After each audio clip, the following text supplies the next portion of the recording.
इस साल होली की छुट्टियों में अपने गांव दुर्गापुर वापस आता है, जहां उसे देख पूरा गांव खुशी से झूम उठता है। जब गया था तब इतना सा था और अब देखो कितना बड़ा हो गया है। हाँ सरपंच जी, जब मैं गया था तब आप भी बहुत जवान थे और अब देखो कितने बूढ़े हो गए हैं आप। चलो चलो बढ़िया है, बच्चा घर वापस आ गया। इसी खुशी में आज रात पार्टी होगी। क्या बात है, गांव में भी पार्टियां होने लगी। वैसे अगर पार्टी की बात है तो आज क्यों सीधा होली पार्टी करते हैं। होली पार्टी की बात सुन चहल पहल में अचानक सन्नाटा छा जाता है, जिसे देख मनोज को कुछ अजीब लगता है, लेकिन तभी सरपंच बात पलट देता है। अब बहुत देर हो गई, चलो सब अपने घर चलो, पार्टी के बारे में कल सोचेंगे। मनोज भी मम्मी पापा के साथ घर आ जाता है, पर होली पार्टी और उस पर पूरे गांव की खामोशी वाली बात अभी तक उसके जहन से निकलती नहीं।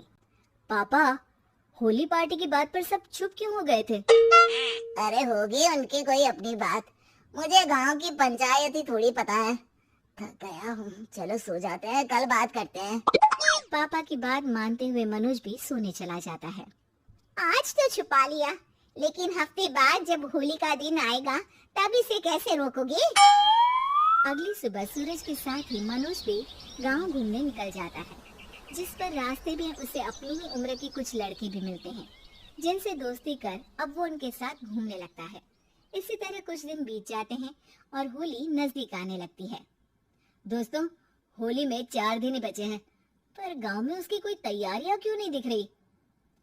क्योंकि यहाँ होली नहीं मनाई जाती। अरे पर ऐसा क्यों? वो राजा भूषण, अरे तुम 4 दिन के लिए आए हो, क्या इतना सोच रहे हो? चलो कुछ खाने चलते हैं। इसी के साथ एक बार फिर होली की बात को टलते हुए देख मनोज को शक होने लगता है। वो घर पहुंचते ही इंटरनेट पर अपने गांव और राजा भूषण के बारे में जानकारी निकालने लगता है।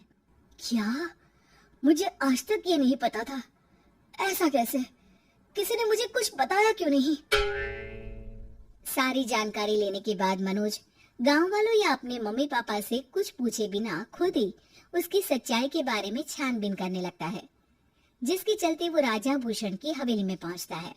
वाह, क्या हवेली है यार! पर क्या यहाँ सच में कोई भूत है?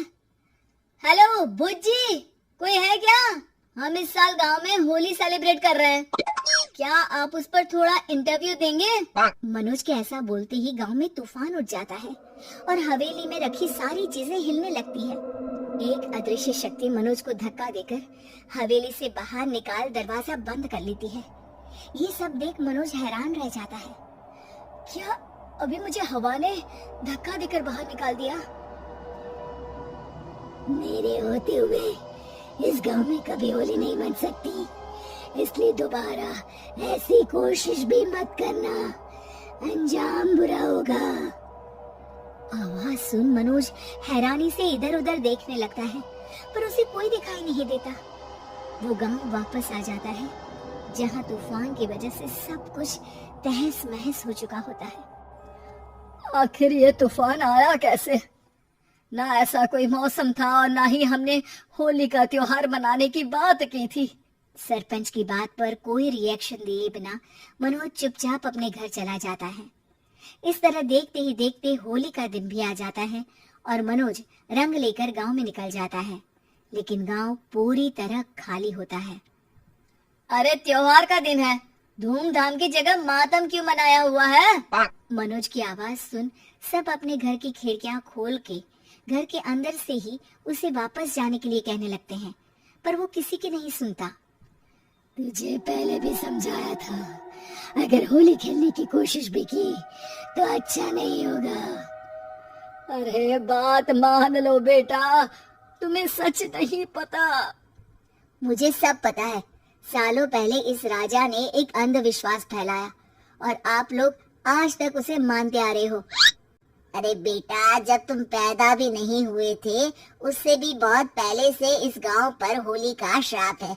अगर गांव में होली का त्योहार मनाया जाता है तो प्रलय आना पक्की बात होती है। राजा भूषण इस सब में नहीं मानते थे और त्योहार मनाने लगे, जिसके चलते होली वाले ही दिन पहले उनके बेटे की और फिर उनकी मृत्यु हो गई। तभी से गांव की रक्षा के लिए उनकी आत्मा उस हवेली में रह रही है। सबकी बातें सुन मनोज उलझन में पड़ जाता है। सोचना भी मत मनोज, अगर तुमने इस परंपरा को तोड़ने की कोशिश भी की तो उसका परिणाम इस गांव और गांव के लोगों के लिए अच्छा नहीं होगा। मुझे भी यकीन नहीं हो रहा कि आप लोग एक बेतुकी बात को मानकर सालों से रंगों के त्योहार को मातम की तरह मनाते आ रहे हो।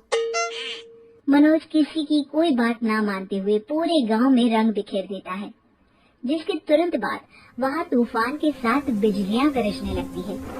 अचानक मौसम में ऐसा बदलाव देख जहां मनोज कंफ्यूजन में आ जाता है, वहीं गांव वाले डर से सहम जाते हैं।